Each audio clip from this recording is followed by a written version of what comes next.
Hey, I'm Adrienne. And I'm Elizabeth, and this is Don't Ruin This For Me, a podcast dedicated to tearing up your favorite pop culture movies from the 80s and 90s and throwing it in the trash. One of the best things about my relationship with Adrienne is how we see the world so differently, and oh boy! If you didn't understand that by these last 3 seasons, this week it really comes to a head. Well, you know, obviously last week we covered My Sexual Awakening, Legends of the Fall, an epic romance including Brad Pitt making sacrifices for your family and a beautiful Montana ranch with wild horses. But this week, we're going to discuss what Elizabeth thinks romance is, also with Brad Pitt, but now with a lot more cocaine and murder. And don't forget the incredible amount of racism, misogyny, and gender-based violence, because everyone loves that. Yes, we are talking about the 1993's True Romance, which Robert Ebert said, and I love this quote, feels at times like a fire sale down at a cliche factory. Is made with such energy and such high spirits, such an enchanting goofiness that it's impossible to resist. Check your brains at the door. I mean, enchanting goofiness is a real odd sort of description of this film. And honestly, I would say the true violence of this movie is Brad Pitt's dirty hair. Oh my God, I loved it. It really hurt me. But anyway, this was Quentin Tarantino's first major movie script. He didn't direct it, though. That honor went to horror. I feel like you say horror. Honor. That went to Tony Scott, who also directed 90s gems like Top Gun and Days of Thunder. And the cast is packed with stars who will go on to be huge or not. Christian Slater, Patricia Arquette, Gary Oldman, Samuel L. Jackson. You know he's there. Yeah. Dennis Hopper, Michael Beach, Val Kilmer, James Gandolfini, all very, very young. Even Christopher Walken was there, looking younger, but it's still at least 50. I mean, I couldn't believe. I was like, 50. Was he ever under 50? Yeah. I don't. Did he exist as a person? Who knows? It was like he was just born as 50. Yes. It was so wild. Yes. And today we have Maya Haughton, who is a teacher at Second City. She teaches improv. She is a delight. She's also a storyteller and runs independent workshops. So the conversation is going to be a real riot. I'm excited. I'm worried, but yes. There are going to be some very hard subjects to talk about, and I think we're going to try to cross that field of minds very closely, carefully. Before we dig in, Adrienne, what's the haps for the week? What's been going on? What have you been doing? Well, you know what I did this week? I watched The Traitors on Peacock. Oh. Do you know the show? No. No? Okay, so it's oddly, the setup is sort of like half B-crowd reality stars, half people we've never seen, like regular Joes. They go to Scotland. They're in a castle. You know who's there? No. Alan fucking Cumming. Oh. In a variety of plaid outfits. I love Alan Cumming. And they're always like clueless plaid. You know, it's like bright fucking purple, and he's in a skirt, and he's got a sash, and he has a beret, or it's like bright. Yeah, I mean, he is just serving. And basically, they pick like 3 people are traitors, and all the rest are faithfuls, which, you know, the wording is a little.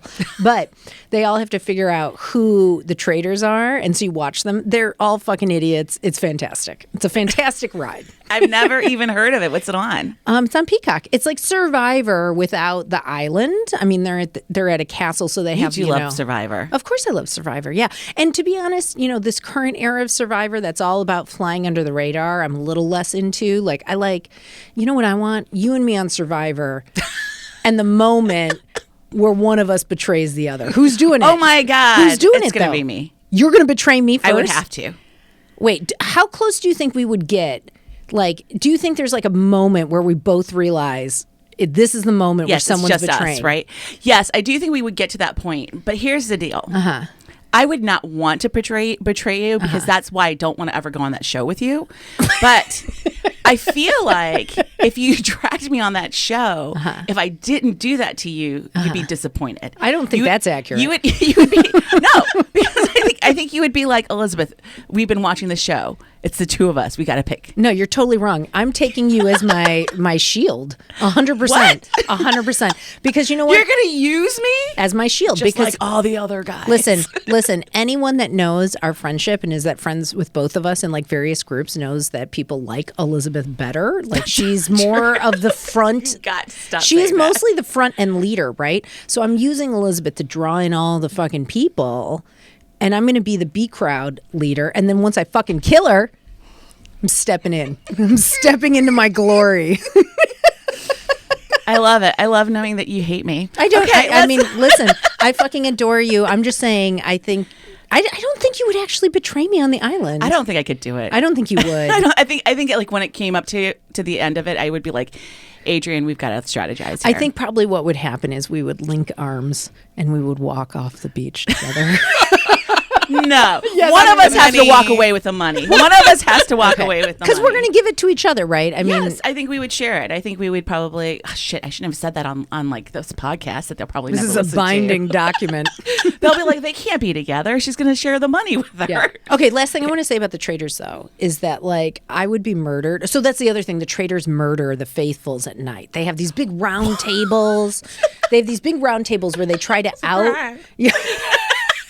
They have these round tables where they try to out the traitors, right? And then when they can't, the traitors murder people one-on-one. But really, it's about, like, human dynamics, right? And it's always the people who speak up. Like, if you speak up, they're like, you're a fucking traitor.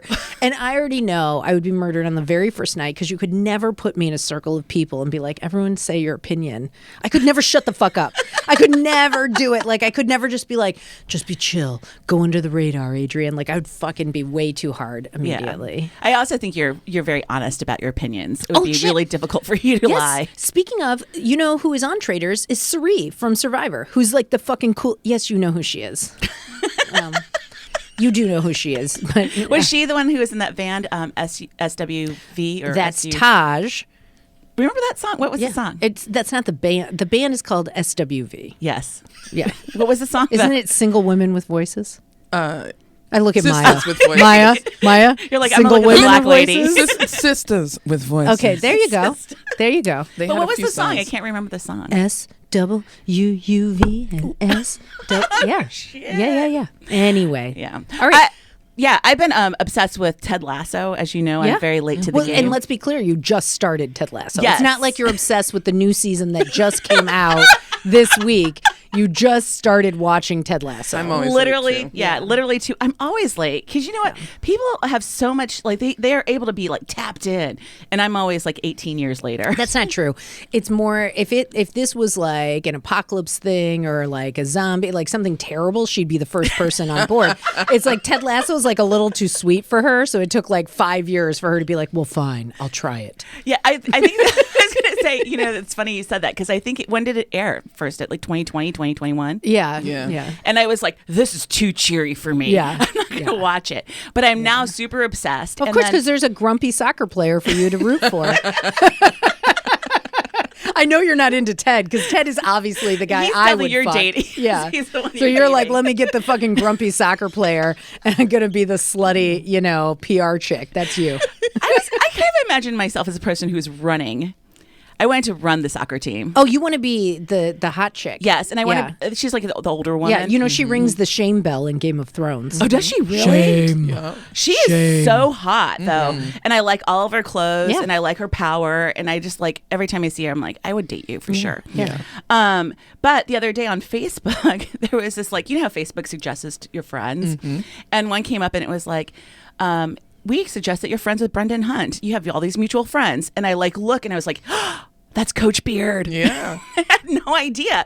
Also, like, Who Facebook, are your you're being mutual wild. friends? He popped up in mine too. Oh, really? Yeah, yesterday. Is he a Chicago person? I don't know. Tim Meadows popped up in mine too, but I think it's because I sat next to him the other day at Second City during a show, and my phone was spying on me. Right, they knew. Yeah. You know who I am friends with is Dave Pasquesi, obviously. Who isn't? But, you know, I did a show with Dave Pasquesi, and I went to talk to him after, and he was not having it all. And this was not even before he was on Veep. He was just, you know, TJ and Dave improv stars. We were in the show together. I was like, hey, what's up? And I was even hotter than I am now. This was like fucking 8 years ago. Like, I was young, you know.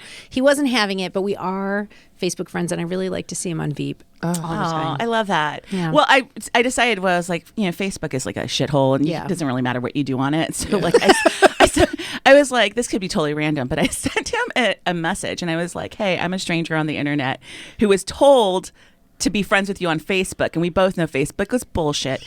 But if you're ever from like in Chicago and you want to do a small podcast that no one listens to, do not shade our listeners like that. That's hurtful. And I was like, please just reach out back to me. Yeah, I hope you were like, you could be the one white man we put on this podcast this year. You could be it. You want that, baby? You know, I'm just saying, like, don't let your dreams stay dreams, people. Let them fly. Let them fly. Speaking of, let's talk about True Romance Yes, let's with go. Maya, because so we traditionally start with a recap of the movie before we move into our discussion. I would just, before we start, want to posit to Elizabeth why in the fuck you would have chosen this movie. Well, I mean, I think, like, honestly, at the time that I saw it, which I realized I was 20 years old when it came out. So I was, 19. That I think, like, growing up in a small town, like, this seemed very exciting to me. And, like, you know, I have a whole thing that we'll get into, like, later about, like, romance and how people, I feel like my perceived idea of how people love me, or actually, more truthfully, how they never do. And so I think this film filled a lot of like wounds that I had that I didn't really understand. And also, really cool guns, everyone. Oof.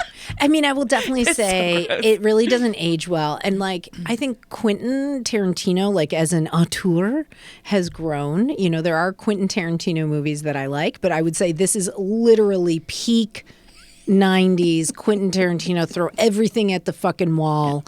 And like, it's tough. I mean, you know, the treatment of the ladies is not great, but so we start, the main character is Christian Slater, which, listen, I'm into that. 90s. Like, I fuck Christian Slater now and then. For sure. He's got like this dark black hair because he's a big Elvis fan, which is important to the movie. Yes. And he's sitting at a bar, which is one of my favorite places to be. And so he's in this bar. He's trying to hit on this woman who looks like Madonna. Did you notice that? She's got like the platinum blonde curly. She looks real close to the Patricia Arquette when she rolls up. Yes. It's sort of odd because I was like, got a type? Yeah. Now that you're saying that, I was like, was there anyone who wasn't blonde in the film? Yeah. There was only 4 women in the film anyway.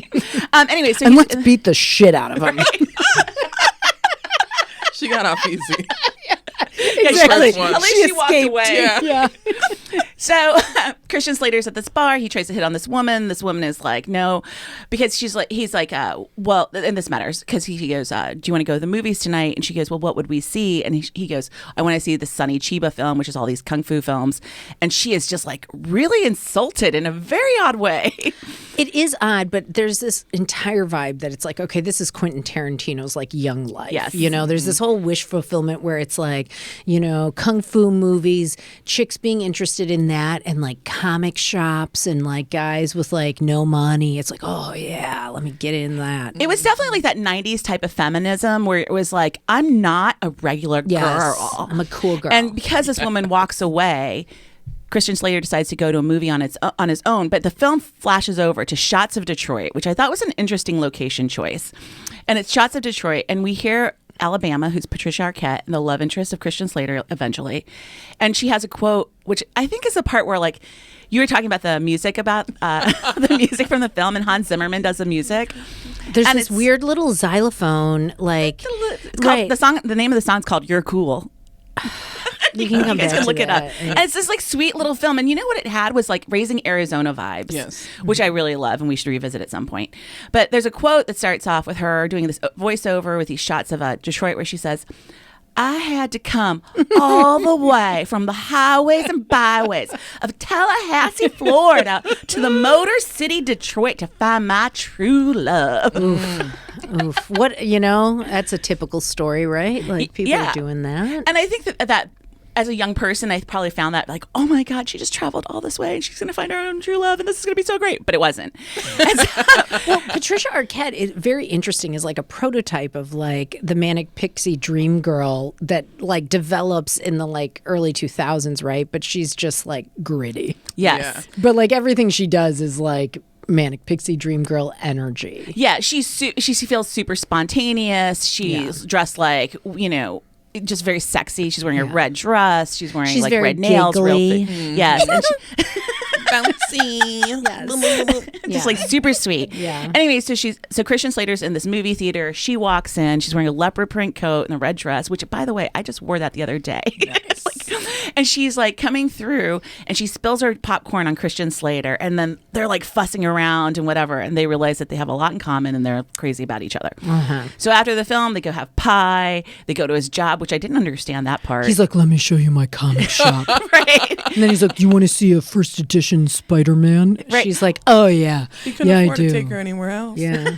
Well, I think it also like comes off of like the world of the 80s where it was like these nerds who never get laid, and like now this like, but he's not just a nerd. He's like a cool nerd because he's into kung fu and he's into Elvis. If they had any balls, they would have like cast a real nerd. Like Christian Slater was like the it boy of the fucking 90s. Like he's hot. Yeah, he like, had swagger. You could not believe him as a nerd. So anyway, they fuck and then she comes out all tortured and she's like, actually, I'm a call girl. And you're supposed to like buy the fact that Christian Slater can't get laid. I'm like, come on. Yeah. You know, and well, the extreme of how it's not only that he can't get laid, his like ability to get laid is so bad that his boss calls Patricia Arquette, Alabama, and says to her that he's like worried about his employee. Right. When does this happen? And for his birthday, she should go and like fuck him. Yeah, yeah. That's a boss that's really concerned about your productivity. He's not jizzing. We're not jizzing. We got to get these comics off the fucking shelves. We got to get the comics moving. Get him moving. So, anyways, they're outside. This is all happening also outside of his window of his apartment building. Of course, it has to happen on a roof. Yes, otherwise and it it's wouldn't like be sexy. moody lighting, and she's like upset, and she's like, "I'm just gonna tell you the truth," and then she's like, "But obviously everything has changed, and I'm crazy for you now," and he was like, I saw his "Listen." ass. That part I understood. You know, his ass was like lit nicely. You got to see his broad back. While I was like, yeah, okay. Yeah. It's I've great. also changed my mind about being a hooker. Like I will fucking you and me. Let's go. And then he commits to like basically being with her. So they end up getting married. They get tattoos, and while they're getting tattoos, they start talking about Drexel. Yeah. While they're getting tattoos, Elizabeth is like, this is true romance. I'm feeling I was like, it. you're married in less than 24 and hours. You both look hot. You're getting tattoos. And now you're eating pie, watching kung fu movies. This is this is what I want. And now they're going to, Christian Slater's going to have to go kill her pimp. It's so hot. Yeah, I mean that's the hard part, because then we start getting introduced to Drexel. Drexel is Alabama's pimp. He's going to be a whole discussion. He's literally Gary Oldman cosplaying as Johnny Depp in Pirates of the Caribbean. But also as if he is black. Yes. It's very upsetting. It's a sprinkle of Chet Hanks. Yes, on Chet top of Hayes. it. Chet Hayes. Hanks. Well, he goes by Hayes. Oh, does he go by Hayes? My bad. Haze. Oh shit! Now I sound like a dick. No, Chet Hayes. Hayes. Okay. Chet Hayes sounds like the dick. that's more convincing. He can't go with Hanks. It's too, it's too nepotism. It is too nepotism. Right. And they My also bad. they kind of cover it a little bit, because he's like, well, is he black? And she's like, well, he thinks he's Apache, but I don't like. And I was like, wow, this is really at this point, they had said several words today I was not comfortable with, and I was like, oh my god, I can't believe we're watching this. People should just know overall the racism, misogyny, and like it's all just over. Running rampant Just through this film. throughout. Yes. And then there's this weird scene where Clarence is like thinking about Drexel, and he's like, Elvis shows up, and Elvis is like, you gotta kill Drexel. And so he goes to Bama, and he's like, hey, give me your address to the pimp house so I can go like take care of your stuff. And then Adrian, what happens when he gets to the pimp house? Well, are you talking about the eating pussy scene?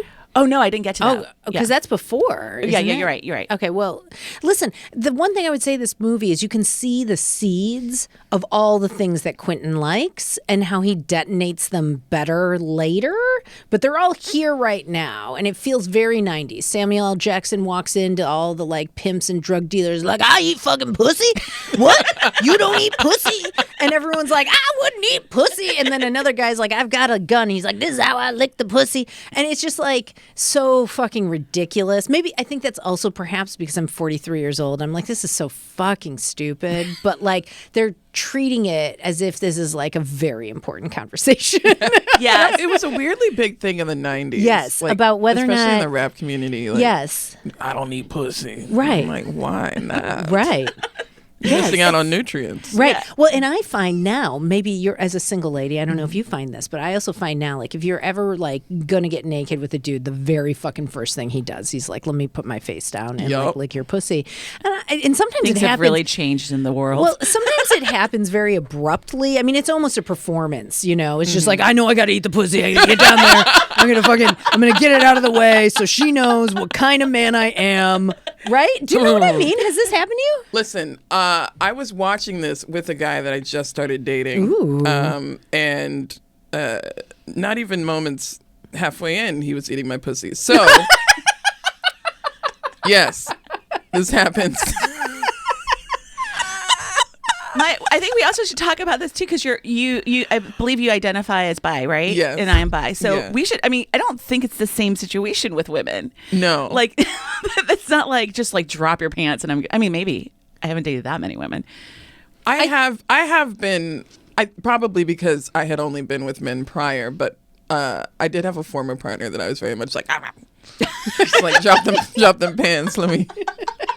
So maybe I've been ruined by men. Well- and I don't know how to softly approach the vagina. I do think, though, that like the current state of men and, you know, eating the pussy is affected by this exact I agree. scene at the pimp house. But anyway, that's just an aside.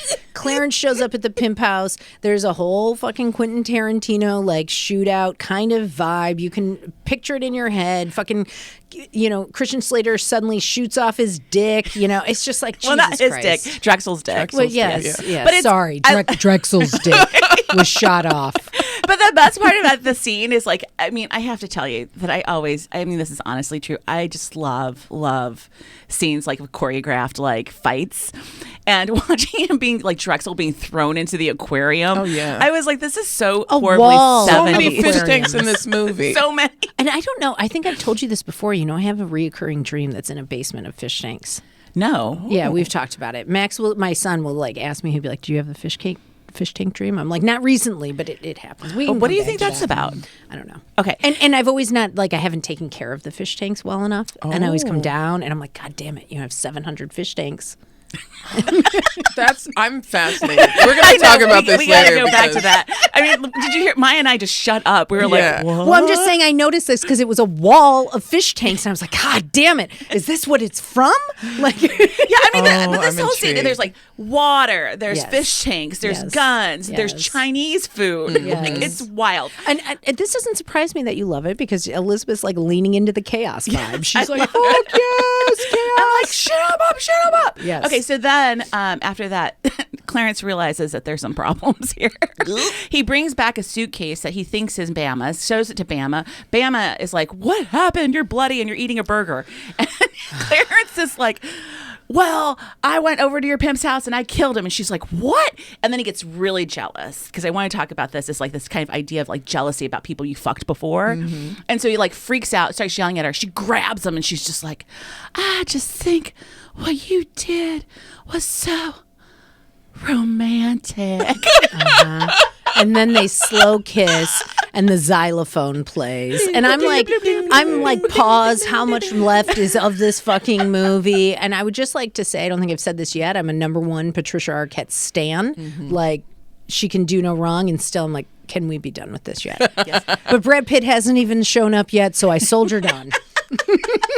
Give me Brad. I mean, I think she plays this character so well. And actually, I had read that when Quentin Tarantino wrote this, that he originally was thinking of Joan Cusack to play her. Oh, interesting. And I was like, I don't think she would have given it. I mean, Patricia Arquette, like, nails it. She has that right slutty vibe. Anyway, so afterwards, when they realize that this luggage is full of cocaine, they're like, we have to go on the run. And then they're like, what are we going to do? Clarence's dad, of course, conveniently ends up being a retired police officer. Obviously. And- Living next to a train track. yes, in a trailer. As in his, of course, his job as being a security officer. I'm not really sure where, but somewhere I think that might be Doesn't a prison. matter. Anyways, so that's played by he's played by Dennis Hopper, which I love Dennis Hopper. I think he's always really a great performer. Clarence and Alabama show up. They hadn't talked to their dad. He hasn't talked to his dad in 3 years. And he's like, you got to help me. And his dad's like, what? You're just like your mother. I don't know what that meant at all. They never explained it. I've never asked you for anything. Just go find the cops and find out what they know. Yes. And then he finds out that the cops are... they're thinking it's a drug deal gone bad, and we don't have to worry about it. So then Christian Slater is like, hey, all right, then we're going to move over to L.A., meet my friend Dickie. My friend Dickie's going to hook us up with this guy who's a Hollywood producer, and then we're going to sell all this cocaine, instead of having to do it in pieces. Meanwhile, we get introduced to the mobsters. Who are all in borderline blackface, might I add. Oh, my God, the amount of bronzer... bronzer on Vincenzo. How would you say that? Sorry, everyone. I don't think it matters. We'll call him Christopher Walken because that's who he is. Christopher Walken. He's got so much bronzer on. It's ridiculous. They're Sicilian, and they're clearly trying to make them all look very dark. Yeah. James Gandolfini's in the background, being one of the guys very who's young, a young pre-Sopranos. So baby. Yeah. And this is a scene where I watched yesterday and immediately had a whole conversation with my husband because I was like, how will I warn Maya about this? Because this is so disgusting. I'm black, y'all. The best part is I like tortured over like how to word it because I'm like, I don't want her not to watch it, but I want her to watch. Like, I don't want her to watch it if it's terrible. Like, because the way that I'm feeling. Because at the time, I'm feeling like gross. And the best part is when I write to Maya and I'm like, here's a content warning. It's really uncomfortable. And she's like, I watched it last night, and I also forgot about it. Yeah, I'd seen it in my 20s, and when I was with my date that night, and like. I had told him, I was like, buckle up, this is a wild ride. And thinking I remembered more than I did. Oh, no. I'd forgotten a lot of things. So your warning, I was like, oh, that's precious. Like, but I watch a lot of shit like that, like very problematic things, from my early years and go back to them. And I'm like, damn, that's fucked up. But it actually, it worked out because this was a good way for me to test my date and see, like, what he's comfortable with or like, what kind of like what he would call out and stuff like that. And so he kept kind of calling things out and being like, damn, that's fucked up. And ooh, yeah. And I was like, yeah. Oh, he's white. So that was a good way to test and gauge like his level of like social consciousness. Right. And there were things that he picked up on that I didn't even notice. Like the dog was named after a Nazi yes. and like all this other stuff. I was going to mention that well, too. Again, this is Quentin like trying out the stuff that like later he's going to do a lot better. Because his Nazi movie is fucking great. And you know what? Brad looks a lot better in that one, which I appreciate. I mean, basically this scene is just... Let me ask you, would you say this scene is part of the enchanting goofiness that Roger Ebert called out? Or no? Woo. Okay, so I just want to tell the audience what happens because it's really important. But basically, Vincenzo is the guy who's coming in to get the drugs back, and he needs to find out where Clarence and Alabama go. And so they're getting ready to like basically threaten the dad. The dad then goes into the most incredibly racist speech I have. Like, it's not the worst I've ever heard, probably, but it was definitely one where like my feet got hot. I was like, I'm in trouble. I'm in trouble because no one's going to want to talk about this. But I do think it's really important to talk about, which, we will later. Anyways, so Dennis Hopper like pisses him off. Christopher Walken shoots him in the head and they move on. So now we have Clarence in Alabama. They're in LA and the mobsters are coming after them. But when we're in LA, Adrienne, would you like to introduce our next character? Not really, because it really like hurt my feelings, Like, listen, there's a lot of things I have to ignore about Brad Pitt to continue in my relationship with him. The plane incident, like there are issues. This is another issue. Like Brad Pitt, last week we celebrated him as this beautiful man that he is on a horse, just riding in, his hair fucking flowing. Yes. And this week, Brad made a conscious choice. He was like, I cannot be this beautiful forever because I won't get the serious roles. I got to lean in to grit. So this motherfucker didn't wash his hair for like 12 weeks and he's like a stoner on a couch. Nothing is more disgusting to me than a man with no job who's really high and dirty hair on a couch. And he's wearing like a crocheted Rastafarian beret. The violence of Brad Pitt in this film is even more upsetting than when James Gandolfini beats the shit out of Patricia Arquette. Which is the next scene. So basically, they've all decided like the drug deal's going to go through. While the drug deal's going through, Elliot, who's another character who is Bulky from Perfect Bronson Pinchot. Strangers. I have to also tell you, when I was watching this, there's a scene with Bronson Pinchot where I went, holy shit, he looks like the guy who took my virginity. Ooh. Yes, I'm not kidding. Same color eyes, same shape nose, same color hair. Did you fuck Bronson Pinchot? No. No. Unless Bronson was in Hopewell, Virginia. Whatever age I was when I was 16. Let me Wikipedia it. Yeah. Where is he from? Oh, so good looking though. He looked really good though. I thought anyways. Yeah, bulky. So he's the one who's like he ends up ending up turning on the Hollywood producer and is becoming a rat. And then the police are like, we're going to set up this whole undercover thing. So the undercover thing is happening. The mobsters are looking for Clarence in Alabama. Clarence has now gone off to get a burger. Alabama gets stuck and she goes to the hotel room and she finds James Gandolfini. Mm-hmm. And then this is where I think I really kind of lose it because the scene is so brutal because he beats the living crap out of her. And we're going to talk about it a little later because she eventually ends up killing him. Good. And there's a great lots of questions there that I have some questions there about feminism. Anyway, there's a cumulative scene where they're trying to sell this fucking cocaine. I mean, this is really, we haven't even talked about their motivation. Christian Slater and Patricia Arquette are trying to sell this cocaine so they can move to Mexico and live happily ever after in their true romance. So they're at the fucking producer's pad and, we've got this undercover sting happening with the cops. We've got the mob people coming. They all come together at once. Everybody's fucking killing everybody. It looks for a moment that Christian Slater is dead, but guess what? No, he fucking is not. He just lost an eye.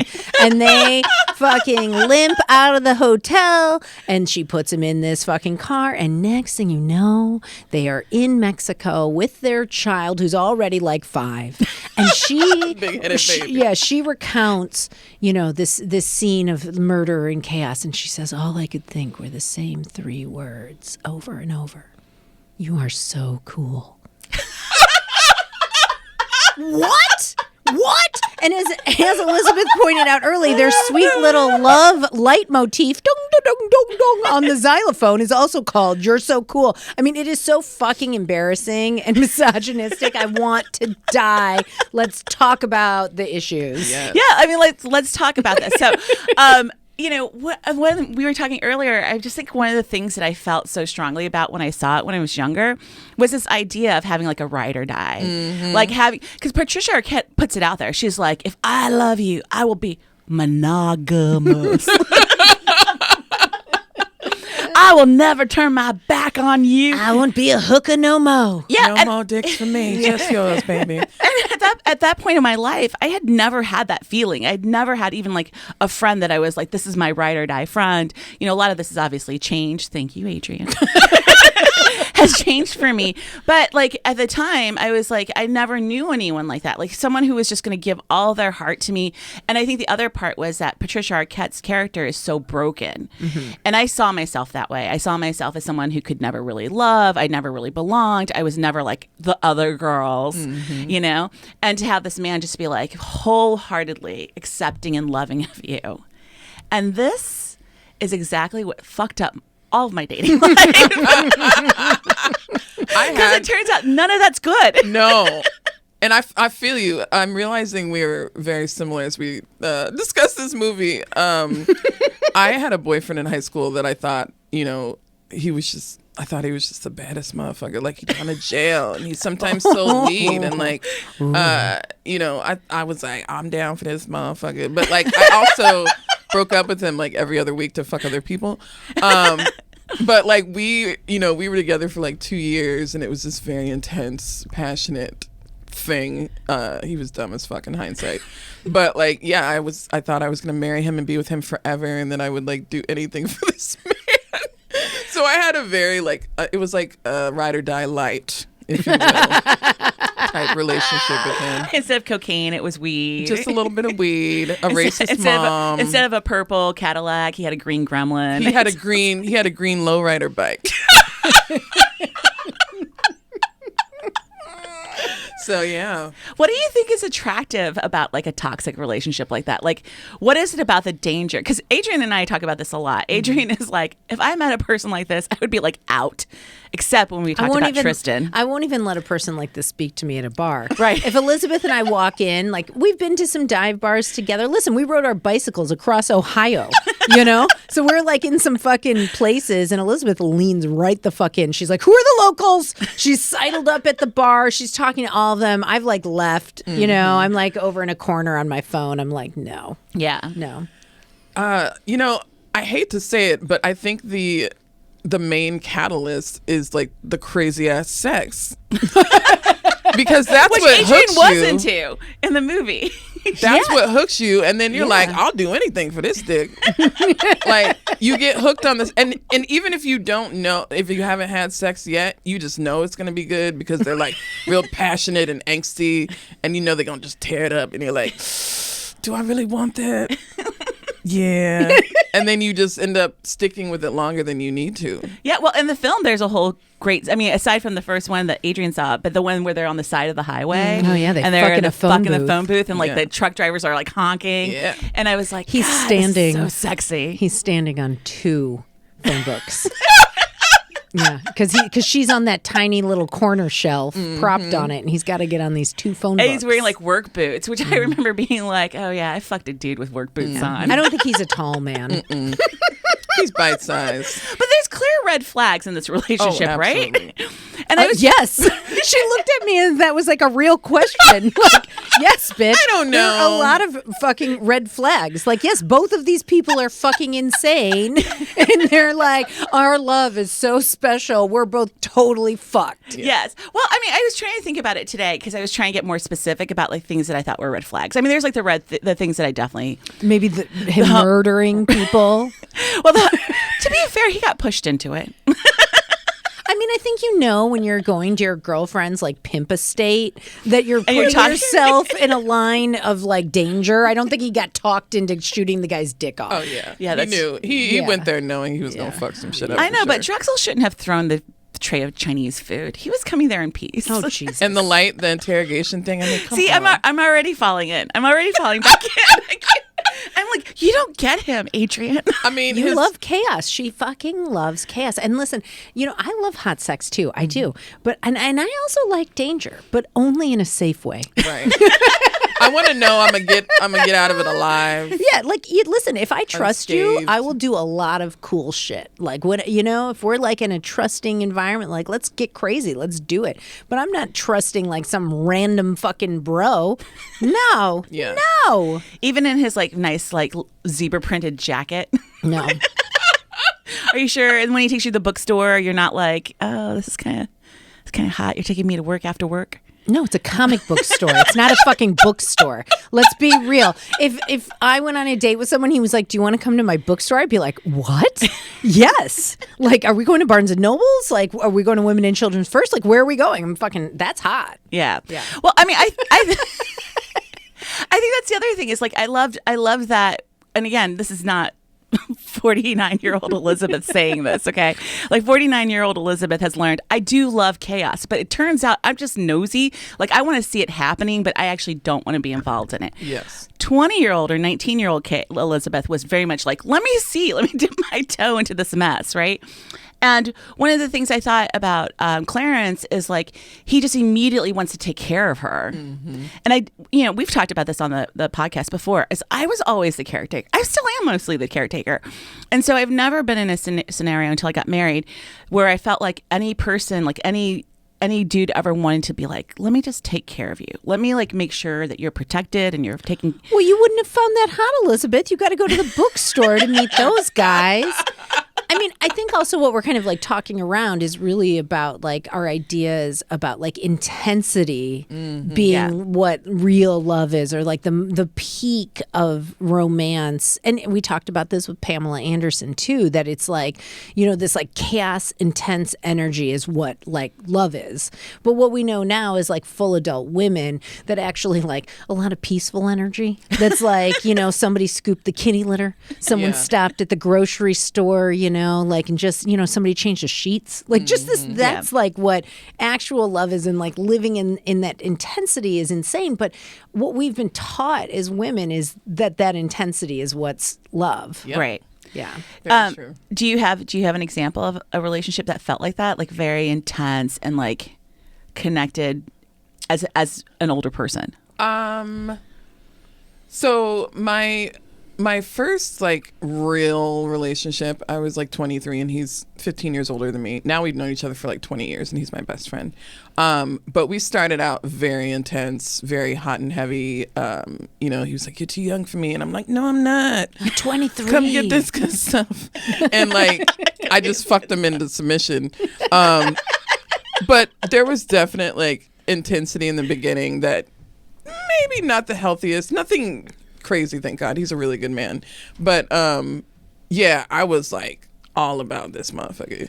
And even now, like, you know, we're best friends. We're platonic now. We haven't been involved romantically in a long time.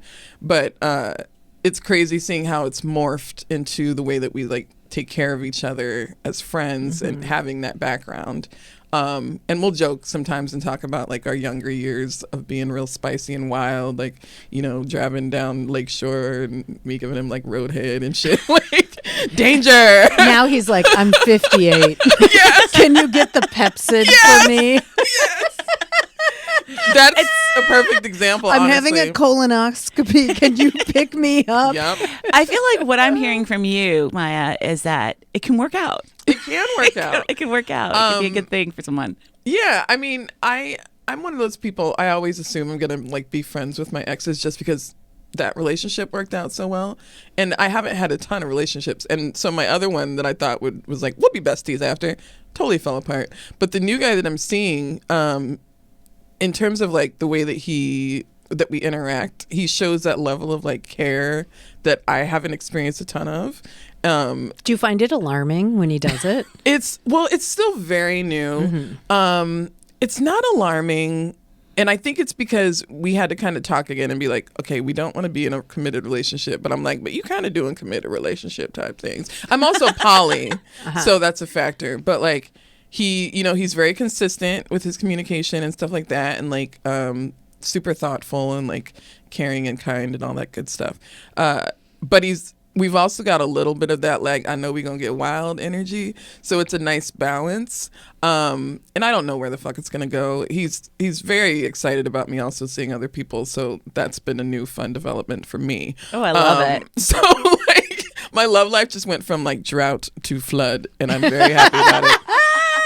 But yeah, there's it's nice because I've always wanted, like, I hope I'm still on topic, but like I've always wanted, you know, I don't necessarily need like you my man, like you're the only person, you're my primary partner or anything like that. Like I just want someone that I can be like lovey-dovey with and then like send you home and like we don't have to keep it going all the time, like, you know, and I can still do my thing with like other folks and you can do your thing with other folks as long as we're like respectful and good to each other. So it's like, you know, all the relationship stuff without the commitment, I guess. Yeah. So that's been really fun and nice. And it's very new because I hadn't managed to make it work in the past. And now that I am, and I'm like, okay, I've got these two prospects and they're both doing that. They're like filling different needs in different ways. This is lovely. Like, let's keep this going. Did you find like when you first met him, did you have that kind of like intensity, that kind of spark? You know, I think I think that's the other thing about this, and probably most of the films that I ever like, is that when they first meet, it's always like this hard, like, oh, and then it goes to shit immediately. It was very intense. Like as soon as we started talking, our conversations were very hot, but also very funny because we're both goofy as shit. So that's been good. And then when we first met, like literally he got out of his car and we were kissing. So like, And it was a very, like, through the whole date, like, we'd, like, go back to his car and, like, make out like teenagers. So it was really cute and very intense. And then the second week, it's been more like, I'm used to you now. The banter's still there, but the intensity is not as much. And that's what always happens. After a while, you're just like, fuck it. Yeah. It's like beef jerky. Yeah. It was like fresh and yummy before, and now it's just dry. Well, fortunately, when like he Salty. he came over and hung out when we were watching the movie, and the intensity was still there. So it's like, even if conversationally it's not as spicy, like I know that when we're together, at least it's gonna be on. So yeah, it's been nice.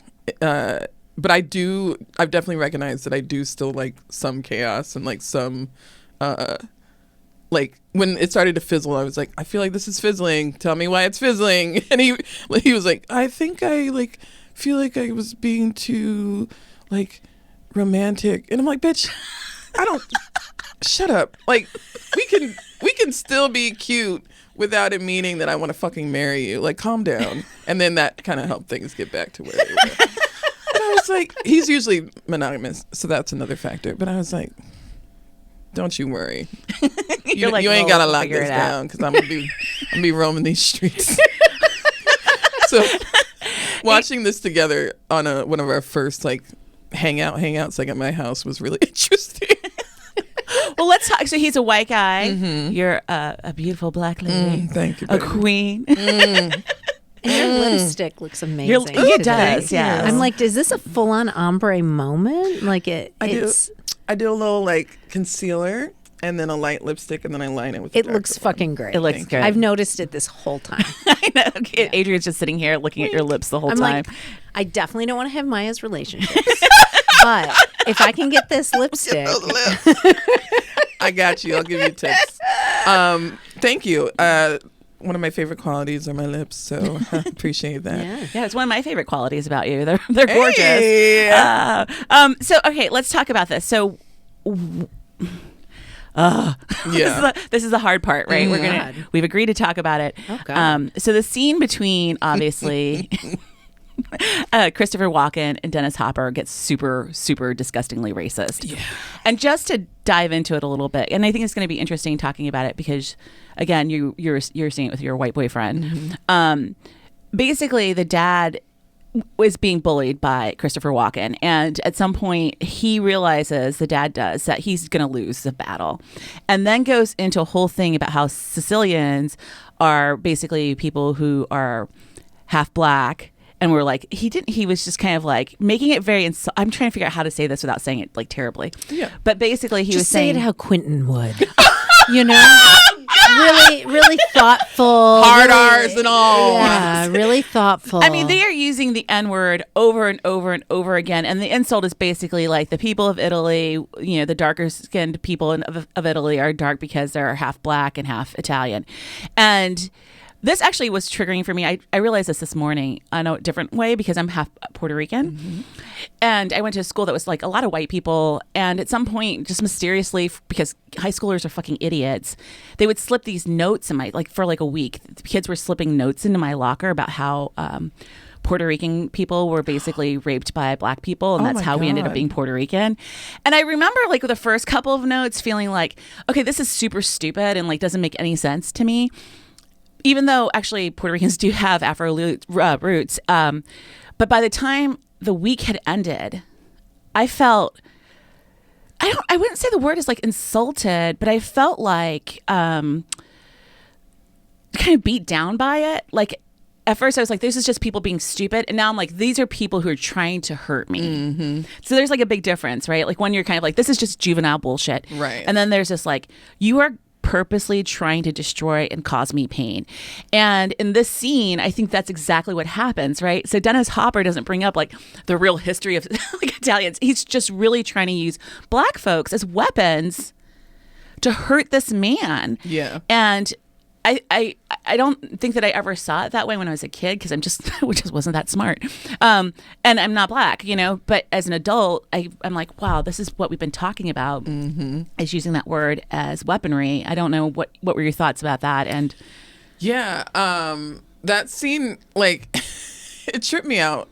And I I think because I was prepared for how problematic and racist this movie is, like, it bothered me. And I, of course, was like, God damn, but it didn't hurt me per se. Like, I've kind of built a wall to his movies and how he likes to kind of use, like, the joke of, you know, black people being the low bottom of the hierarchy or whatever.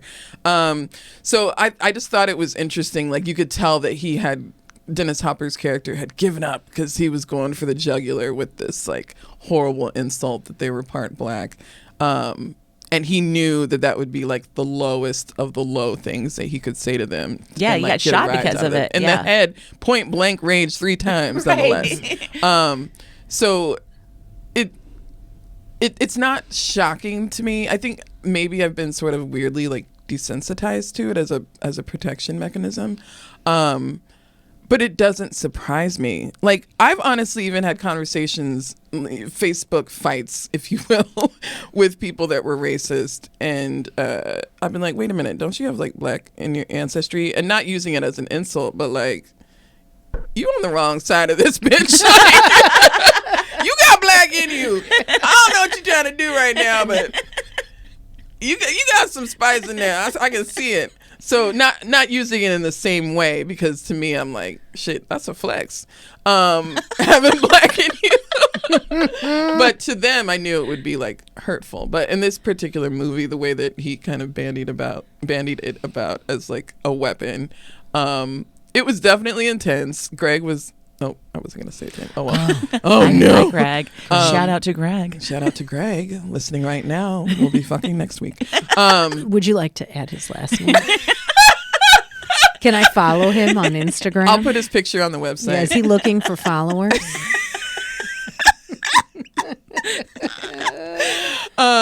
He was definitely, like, reacting more openly than I was, but also in a way that like, felt genuine. Like, he wasn't just like, oh my God, they're saying the N-word. Well, How do you feel? Is Greg, He like, was never in like, our what age group? He's 34. Okay, so he's a little younger. Than us. So, yeah. because I really thought a lot about this, like, whole movie and, like, the, you know, Tarantino of it all, like, this kind of kicking off, like, what came later, and just there was, like, a whole vibe of the 90s and early 2000s that were, like, about white dudes, like bougie, like middle class white dudes loving Tarantino, who was, like, sort of, like, vacationing in these worlds of that. Like, I mean, give me a fucking break. Tarantino's not, like, selling coke and fucking shooting people with guns and, like, whatever, right? But all the white dudes were like, this is fucking cool as shit. You know, Samuel L. Jackson's rolling with John Travolta. There's a gimp, you know, and it was as if, like, white dudes, like, suddenly had access to something that was, like, you know, underground, but it was all bullshit. Right. Yeah. And tropes and stereotypes of black people. Yeah, and I think at one point, even in the 90s, you say, you know, the W version of the N-word, which was, like, also an insult, right? Oh, yeah. And that was the biggest word in my town. I grew up in Rockford, Illinois. Shout out to the Rockfordians out there. And that word was used in my grade school, was used in my high school, but it was also, like, a compliment, you know, like, to, like, it was like a thing, a group you could be in that, like, you would be proud to be in. Yeah. Yeah. I've heard it used both ways. And I've actually been called that because I always have, like, all through high school and, like, junior high and stuff, I was always told I act white. And I was like, wait a minute. Like, you got a word you could use, and I don't want you to use it. But now you're throwing on something else that's even more fucked up. I'm confused. You know, I grew up in Arizona, so, like... And my sister and I had very different experiences. Like, all her friends were black and all my friends were white because I was, like, in, like, theater and stuff. But yeah, I definitely got more shit about acting like a white girl.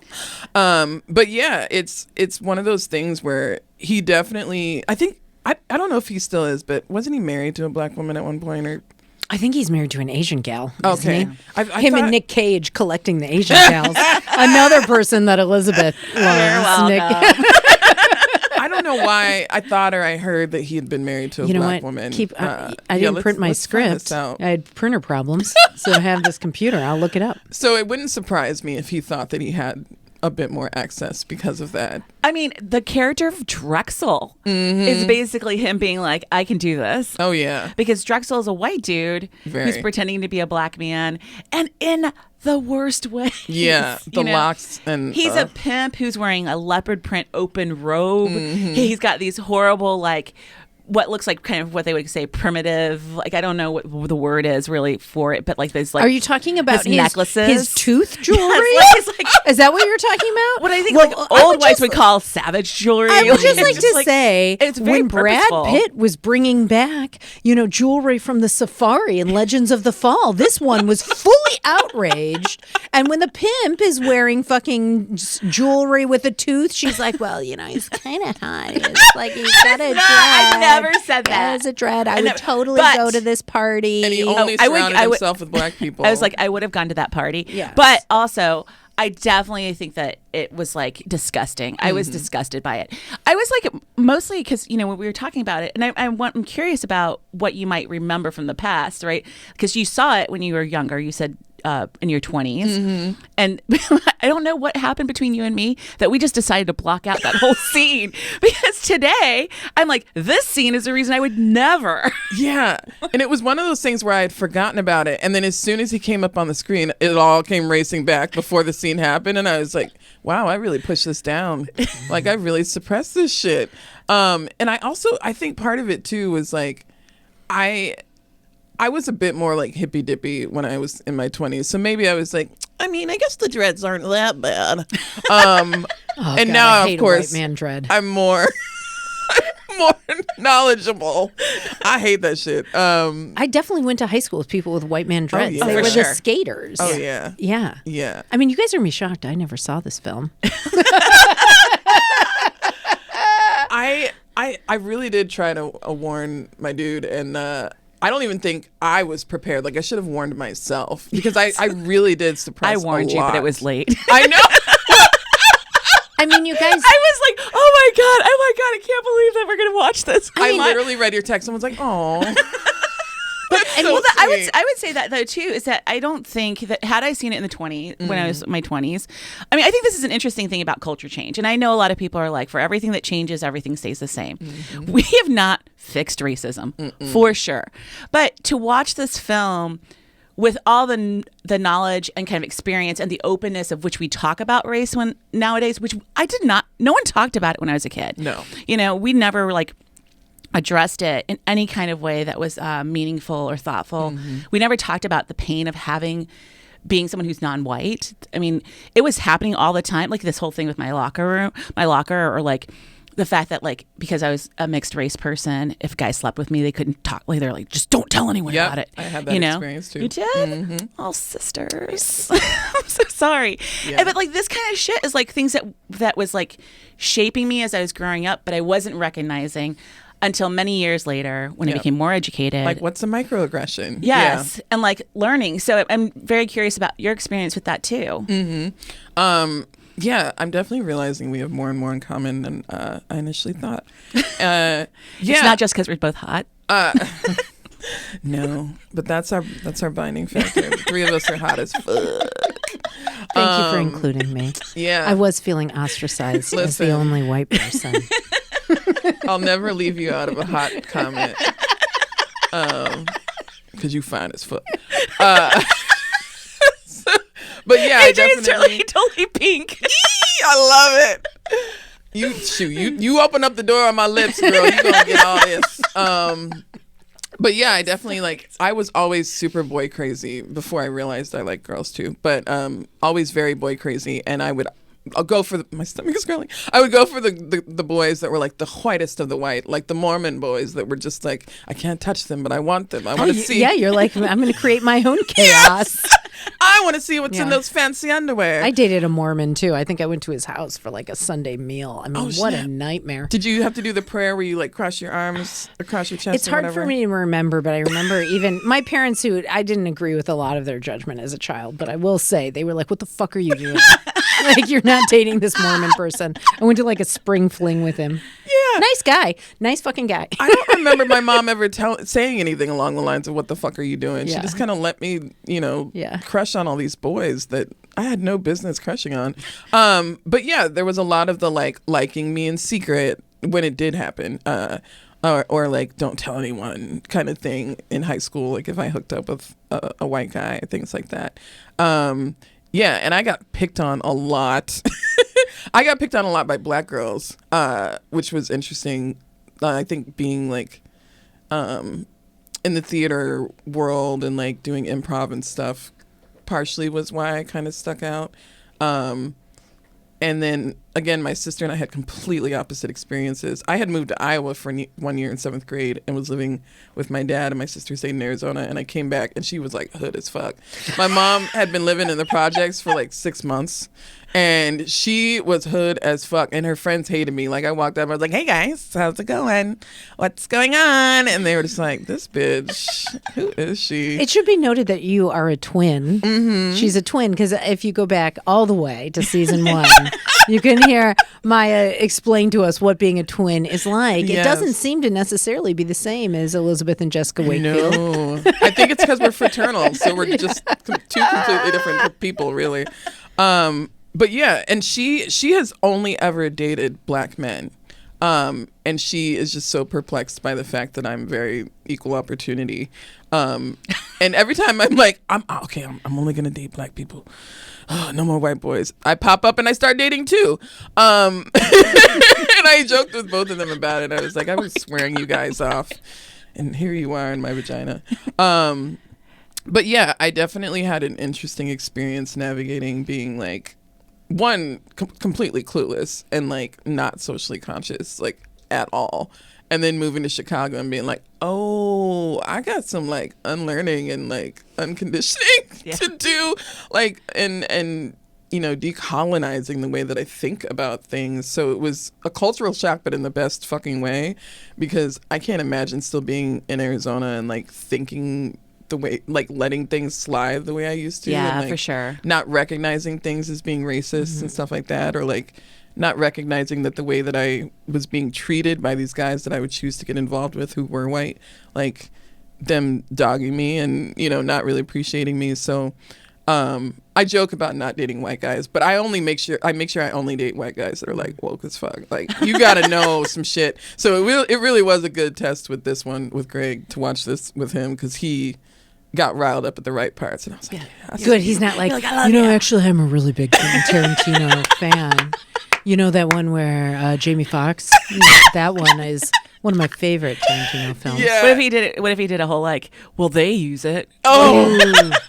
I got a little nervous when the N-bomb started dropping, because I was like, oh God, if he turns out to be one of those people that like, you know, sings it in songs or something, we're gonna have big problems. But he was very anti. Sings it in songs. I was like, no. I do want to say something about that too, though, because I also am a person of color who like grew up in a lot of white spaces. Mm-hmm. I think one of the challenges is that as we get older, and you know, if you're in a place that we're mostly like it's just white folks all the time, where I think you're saying like in theater, you deal with a lot of like in the spaces that you hang out with on a regular basis.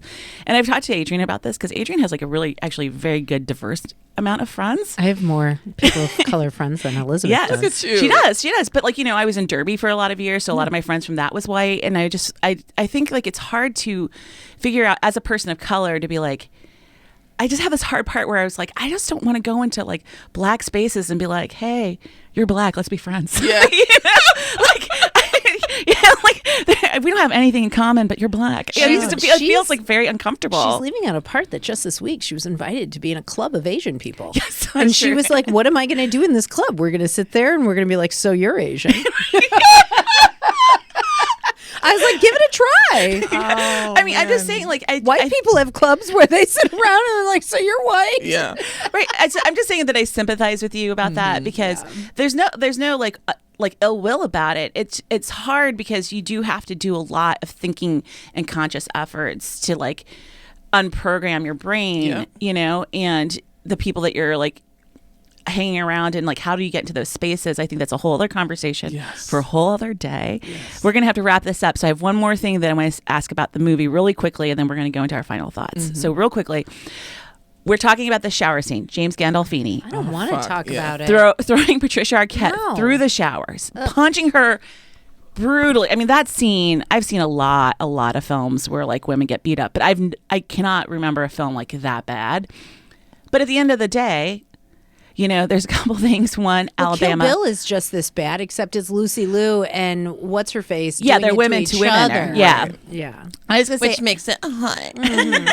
It's a little sexier when Uma's there. I was just say that the one thing I thought about the scene was conflicting. On one hand, like, we don't want to watch this gender-based violence because it's disgusting and it's like awful. And he is like very much bigger than Alabama. Oh, yeah. And he does a whole Massive. thing where he like makes her like turn around and look at him and whatever. But then she is so loyal to her man, she is not going to break down and tell him anything, right? And Elizabeth's like, I'm like, this, I want she that. is hardcore. like, ride or die. And then she goes, like, she kills him, right? And she wins at the end. And I love that because, of course, I'm cheering for her at that point. But when Tarantino is writing this scene, I just have like a hard time understanding, like, is this just gratuitous violence and that's the end of the scene? Or is it like the one moment he's going to give women to be victorious? I mean, I kind of feel like it's a little bit of both, and I think it's also partially because like he had to give both Patricia Arquette's character and Christian Slater's characters moments to show that they were like hard as fuck, and they were like gonna go hard for their love. So like when Christian Slater was with Drexel, and you know, he was like, "I'm not scared of you. I'm just bored or whatever," you know, and he was like, I'm gonna let you try to fuck me up, but I'm gonna fuck you up. So like they both had to have those moments of like, I'm bad, you know. And I think for Patricia Arquette's character in that particular scene was when he'd thrown her through the well, there were a few moments, but like, you know, when she'd gotten thrown through the shower and starts laughing hysterically, and then, you know, attacks him, and like when she's got the corkscrew, and he's like, I'll give you one shot, you know, get me baby, stab me baby, stick me baby, and she, you know, stabs him in the foot and then starts fucking him up. Like, I'd be lying if I said there weren't moments where I was like, yeah, bitch, that's what you get, motherfucker. But then it's also like, oh, this feels so wrong.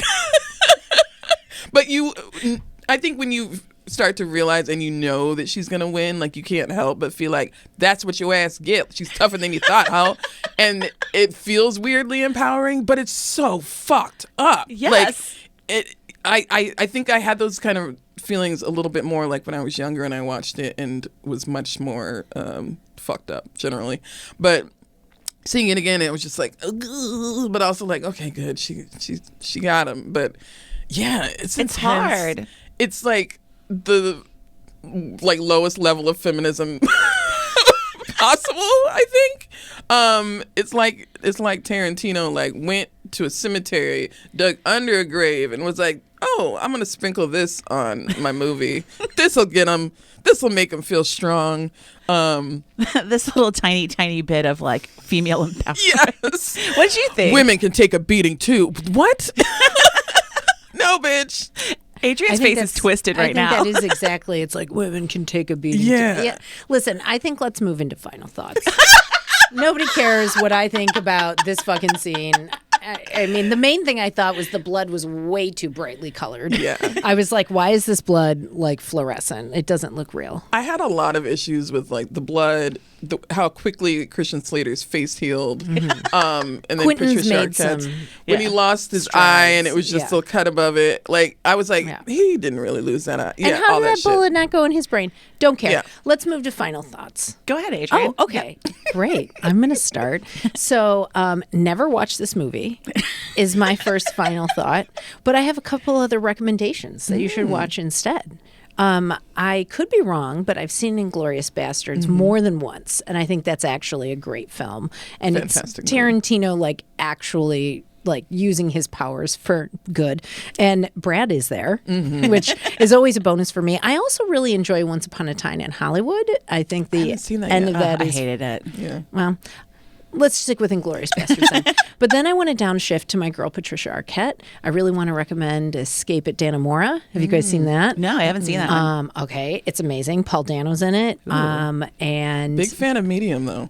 oh yeah, Yeah. But Escape at Dannemora is like a limited series. It was on Showtime. Ben Stiller directed it, and Patricia nice. Arquette is like a prison worker who starts fucking these two guys and helps them escape, and it is based on a true story. Oh, that's right. It's fucking great. Okay, I'm gonna have to definitely check that out. get I know it. the story. So if you get your Yellow Jacket subscription to watch for Showtime, sure. then you got to also watch Escape at Dannemora. The other Patricia Arquette movie I really get into is Boyhood, which I think is an unsung fucking film. That's the I've one heard- where they yeah. filmed for like 10 years, and she's a single parent in it, and she fucking kills me. Yeah, she's So wonderful. yeah, that's my final thought. Love me some Patricia Arquette. Yeah, so definitely use this movie as a way to test a new partner if you're Black or a person of color. And then if they get it right, you get to have really good sex. Yeah, this shit was really fucked up. I realized I was one of those girls in my like 20s. It was like, ooh, Fight Club and like all the like really problematic movies. Yeah. Like what's the one with or he's a American Psycho. All that shit. love All that really American fucked Psycho. up shit. Yeah, I was that girl that was like, I like all those movies. I'm so cool. I am so cool. Blood and violence doesn't bother me. And in Bothers hindsight, I was saying a lot more about myself than I probably intended. But yeah, this shit's fucked up. It was a wild ride for sure. I didn't need to see it again, but I also feel like it's good that I did because it reminded me of how much more careful I need to be watching movies instead of just getting high and like zoning out and not really critically thinking about what I'm The watching. 90s are rough. The 90s were real rough. And I was a teenager. I was like 12, you know, going into my teen years. But yeah, so it's changed. It's helped remind me that I need to be really conscious when I'm watching a lot of movies, especially when I'm like revisiting things that I thought I loved. I mean, well, that's the whole point of the podcast, right? Like, I think we've been blown away sometimes, like watching these films and being like, "Wow, that's so cool." Like, it's not great. I would like to apologize to both of you. Thank you. Thank you. Yes. Yeah. I appreciate that. I understand that it was a mistake on my part to ever love this movie. I have really sat with it and thought about it and reflected, and I will be doing some learning. But we wouldn't have known we have so much in common. That's So like, true. yay. All right, everyone. Thanks for listening to Don't Ruin This For Me. Special thanks to the Lincoln Lodge and our producer, Christine Ferreira. And, of course, our guest, Maya Haughton. Maya, tell us where our listeners can find you to find out about your workshops and your classes. You can find me at the Second City. I perform there. I do a few different shows. My schedule kind of rotates, so just chase me on the Insta. What is your Insta? My Yeah. handle is not Yo Maya. It's, you know, I'm just a boring old bitch. But you can also follow me on Facebook and my business page for workshop stuff, Haughton Funny Business. We'll link to all this on our Yes. Insta. Yes. Yes. Yeah. So, hey, you know what? That's where you can find Maya. You know where else you can find Adrian Elizabeth? We're on Substack. Woohoo! We're on Substack. Elizabeth's is called Mixed Race Tape, where she writes about mixed race issues with playlists. Yes. Well, not necessarily mixed race issues. I'm just a mixed race person. It's just called that. You know, my existence is activism. Sure. I'm not going to talk about it, but Yeah. it's just the name. Yeah. Mine's called Where the Fuck's My Happy Ending? And I talked most recently about the Dyson Airwrap. She's doing the good work, everyone. She's My doing the good work. existence is also activism and a service to people. You can follow the podcast on Instagram at Don't Ruin This Pod. Come back next week for a little bit of Yo, Adrian! As we take on Rocky IV. Maybe you don't know this about us, but we're middle-aged athletes. No big deal. Yes. No big deal. We'll be giving out autographs after this. You guys shared a lot about your youth today. And I just want to share something really quickly about an oppression that I experienced in my youth, which was people constantly yelling, Yo, Adrian, at me. It's the same, really. Thank you. It's the same. Thank you for seeing me and We are holding one. space. So, okay, we're going to watch Rocky for this reason, and we are going to look into all those mid-'80s athlete tropes. And we're going to watch the best Rocky, Rocky IV, where Sly Stallone takes on Dolph Lundgren in an epic battle of America versus Russia. Yeah. And don't forget to rate and review us at Don't Ruin This For Me on your favorite podcast app, because we're here to elevate middle-aged women's voices. And it's important business. It's important It's business. important We're work. just all doing the work. Yes, hit up our digital tip jar.